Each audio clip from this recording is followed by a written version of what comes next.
মির্জা ফখরুল বলেছেন, বাংলাদেশে কেউ মন্ত্রী হওয়ার সঙ্গে সঙ্গে তার মানসিকতা বদলে যায়। চীন সফরে যাচ্ছে জামায়াতের উচ্চ পর্যায়ের প্রতিনিধি দল। অতীতে ক্ষমতাসীনরা মুক্তিযোদ্ধাদের হাতিয়ার হিসেবে ব্যবহার করেছে। আমিনুল হক বলেছেন, যাদের ইউনিয়ন পরিষদ সদস্য হওয়ার যোগ্যতাই নেই তারাই পিআর চায়। এতক্ষণ শুনছিলেন সংবাদ শিরোনাম, এবারে বিস্তারিত। বাংলাদেশে কেউ মন্ত্রী হওয়ার সঙ্গে সঙ্গে তার মানসিকতা বদলে যায় বলে মন্তব্য করেছেন বিএনপি মহাসচিব মির্জা ফখরুল ইসলাম আলমগীর। তিনি বলেন, আমাদের এখানে যেই মন্ত্রী হয়ে গেল সে সম্পূর্ণভাবে ভিন্ন জগতে চলে যায়। তার স্যালুট, তার বাঁশি, তার গাড়ির সামনে একটা গাড়ি, পেছনে আর একটা গাড়ি, এই যে মানসিকতাটা তৈরি হয়, এই মানসিকতা আমাদেরকে ধীরে ধীরে ওই ডিক্টেটরের দিকে নিয়ে যায়। এই মানসিকতা থেকে আমাদের বের হয়ে আসতে হবে। মঙ্গলবার রাজধানীর বাংলা একাডেমিতে সিভিল ডিসকোর্স ন্যাশনাল 2025-এর সমাপনী অনুষ্ঠানে মির্জা ফখরুল এসব কথা বলেন। ঢাকা কলেজ ডিবেটিং সোসাইটি এবং দ্য বাংলাদেশ ডায়ালগ যৌথভাবে এই অনুষ্ঠানের আয়োজন করে। মির্জা ফখরুল বলেন, সময় তো ভালো যাচ্ছে না, এখন অনেকেই অনেক কথা বলছেন, অনেকেই মন খারাপ করছেন। আমি সবসময় আশাবাদী মানুষ, বয়স আমার অনেক, তবে আমি সবসময় আশাবাদী মানুষ। আমি মনে করি এরপর ভালো সময় আসবে, আরও ভালো সময় আসবে। তিনি বলেন, জেনারেশন গ্যাপ অনেক বেশি, ওদের বুঝতে আমাদের সময় লাগে। আমার মনে হয় আমাদের বুঝতেও হয়তো ওদের সময় লাগে, যে কারণে এখন অনেক রাজনৈতিক সমস্যাও কিছু কিছু দেখা দিচ্ছে। এটিকে অন্তত একখানে আনা যেত, তাহলে বোধহয় অনেকগুলো সমস্যার সমাধান হতো। বিএনপির মহাসচিব বলেন, জেনজিদের সঙ্গে আমাদের পরিচয় খুব কম, পরিচয়টা বাড়ানো দরকার। আবার ঢাকার চিন্তাভাবনার সঙ্গে ঠাকুরগাঁওয়ের চিন্তাভাবনা এক নয়, এই দূরত্ব মেটাতে হবে। তা না হলে আমরা যে প্রজন্ম, যে শক্তি, যে আর্মি তৈরি করতে চাচ্ছি, যেই আর্মি আমাদের বাংলাদেশকে বদলে দিবে, সেই জায়গায় আমরা আসতে পারবো না। তরুণেরা দেশের জন্য ভবিষ্যৎ জোরালো ভূমিকা রাখবেন, এমন আশাবাদ রেখে মির্জা ফখরুল বলেন, আমাদের তরুণেরা আমাদের চেয়েও অনেক বেশি যোগ্য হয়ে উঠছে এবং তারা এদেশে ভবিষ্যতে আরও বেশি বড় ভূমিকা রাখতে সক্ষম হবে। তবে তর্ক আছে, বিতর্ক আছে, মতের অমিল আছে। আমরা লিবারেল ডেমোক্রেসিতে বিশ্বাস করি। আমরা বিশ্বাস করি আমার কথা বলার স্বাধীনতা থাকতে হবে, তোমারও কথা বলার স্বাধীনতা থাকতে হবে, এবং এটাই হচ্ছে উপযুক্ত গণতন্ত্র। বিতর্ক করার সময় মাননীয় শব্দ পরিহারের অনুরোধ জানিয়ে মির্জা ফখরুল বলেন, আমার একটা আপত্তি আছে, মাননীয় প্রধানমন্ত্রী, মাননীয় স্পিকার কথাটা কি আমরা বাদ দিতে পারি না? আমার কেন জানি মনে হয় এই মাননীয় কথাটা থেকেই কিন্তু সমস্ত অটোক্রেসির জন্ম হয়। টিভিডির পরিচালক সাইফ রুবায়ের সঞ্চালনায় অনুষ্ঠানে আরও বক্তব্য দেন ঢাকা কলেজের অধ্যক্ষ অধ্যাপক AK ইলিয়াস, ঢাকা বিশ্ববিদ্যালয়ের অধ্যাপক মোহাম্মদ নাজমুজ্জামান ভূঁইয়া, টিডিবির ব্যবস্থাপনা পরিচালক রুবায়েত মান্নান রাফি প্রমুখ। চীন সফরে যাচ্ছে বাংলাদেশ জামায়াতে ইসলামের শীর্ষ নেতাদের একটি প্রতিনিধি দল। 9 সদস্যের প্রতিনিধি দলের নেতৃত্ব দেবেন জামায়াতে ইসলামের আমির ডক্টর শফিকুর রহমান। উচ্চ পর্যায়ের প্রতিনিধি দল চীন সরকারের আমন্ত্রণে আগামী 11 থেকে 15 জুলাই চীন সফর করবে। বুধবার তথ্যটি নিশ্চিত করে জামায়াতে ইসলামের ভেরিফাইড ফেসবুক পেজে একটি পোস্ট করা হয়।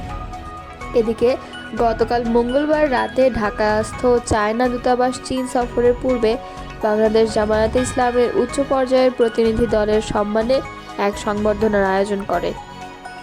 অনুষ্ঠানে উপস্থিত থেকে বক্তব্য দেন বাংলাদেশে নিযুক্ত চীন রাষ্ট্রদূত ইয়াও ওয়েন।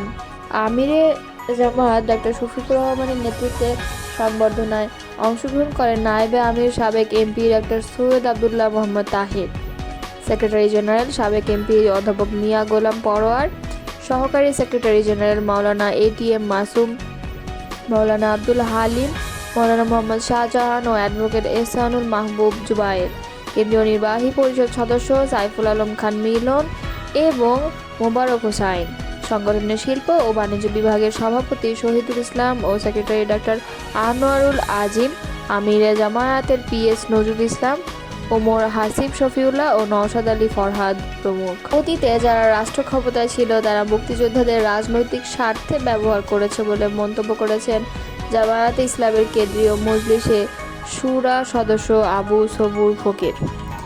মঙ্গলবার জামায়াতে ইসলামী ঢাকা মহানগরী দক্ষিণের উদ্যোগে বীর মুক্তিযোদ্ধাদের সঙ্গে মতবিনিময় সভায় তিনি এই বক্তব্য রাখেন। মতবিনিময় সভায় প্রধান অতিথির বক্তব্যে আব্দুস সবুর ফকির বলেন, মুক্তিযুদ্ধের সঠিক ইতিহাস নতুন প্রজন্মের সামনে তুলে ধরতে এবং গণতান্ত্রিক সমাজ বিনির্মাণে মুক্তিযোদ্ধাদের ঐক্যবদ্ধ ভূমিকা রাখা এখন সময়ের দাবি। তিনি আরও বলেন, 1971 সালে পূর্ব পাকিস্তান ও পশ্চিম পাকিস্তানের শোষণ বৈষম্যের বিরুদ্ধে স্বাধীনতার যে সংগ্রাম হয়েছিল তা ছিল এক মহত্তম মুক্তিযুদ্ধ।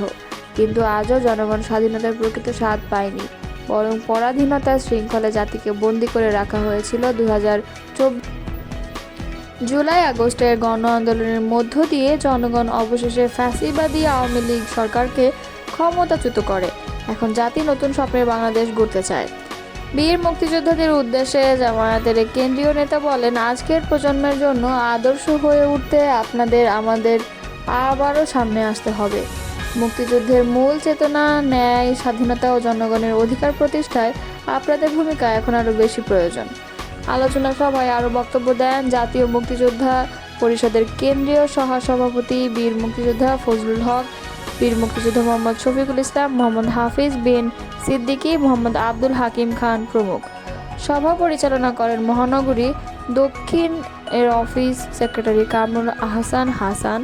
অনুষ্ঠানে অন্যদের মধ্যে উপস্থিত ছিলেন বীর মুক্তিযোদ্ধা মোহাম্মদ আতিকুর রহমান, হাফেজ আহসানুল্লাহ, মোহাম্মদ শাহাবুদ্দিন, মোহাম্মদ ইয়াকুব আলী চৌধুরী, একরামুল হক, মোহাম্মদ আব্দুল সোবহান, সাব্বির আহমদ, গাজী আব্দুল জব্বার সহ আরও অনেকেই। বিএনপির কেন্দ্রীয় ক্রীড়া বিষয়ক সম্পাদক ও ঢাকা মহানগর উত্তর বিএনপির আহ্বায়ক আমিনুল হক বলেছেন, যাদের ইউনিয়ন পরিষদের সদস্য হওয়ার যোগ্যতা নেই তারাই এখন পিআর পদ্ধতির মাধ্যমে জাতীয় সংসদে যাওয়ার স্বপ্ন দেখছে। এই স্বপ্ন কখনো বাস্তবায়ন হবে না, কারণ এই পদ্ধতি বাংলাদেশের জনগণের মতামতের সাথে যায় না। মঙ্গলবার গুলশান থানা বিএনপির উদ্যোগে আয়োজিত সদস্য ফরম বিতরণ ও নবায়ন কর্মসূচির অনুষ্ঠানে প্রধান অতিথির বক্তব্যে তিনি এসব কথা বলেন। তিনি আরও বলেন, আপনি নিজেও জানবেন না কে হবেন আপনার সংসদ সদস্য। জনগণ কখনোই এমন একটি অগণতান্ত্রিক ও অস্বচ্ছ পদ্ধতি মেনে নেবে না। কিছু স্বার্থান্বেষী গোষ্ঠী ও নতুন রাজনৈতিক দল গণতান্ত্রিক ব্যবস্থাকে নস্যাৎ করে দিয়ে নির্বাচনকে প্রশ্নবিদ্ধ করতে ষড়যন্ত্রে লিপ্ত রয়েছে বলে দাবি করেন আমিনুল হক। তিনি বলেন, এই ষড়যন্ত্রকারী গোষ্ঠী যতই চেষ্টা করুক সফল হবে না।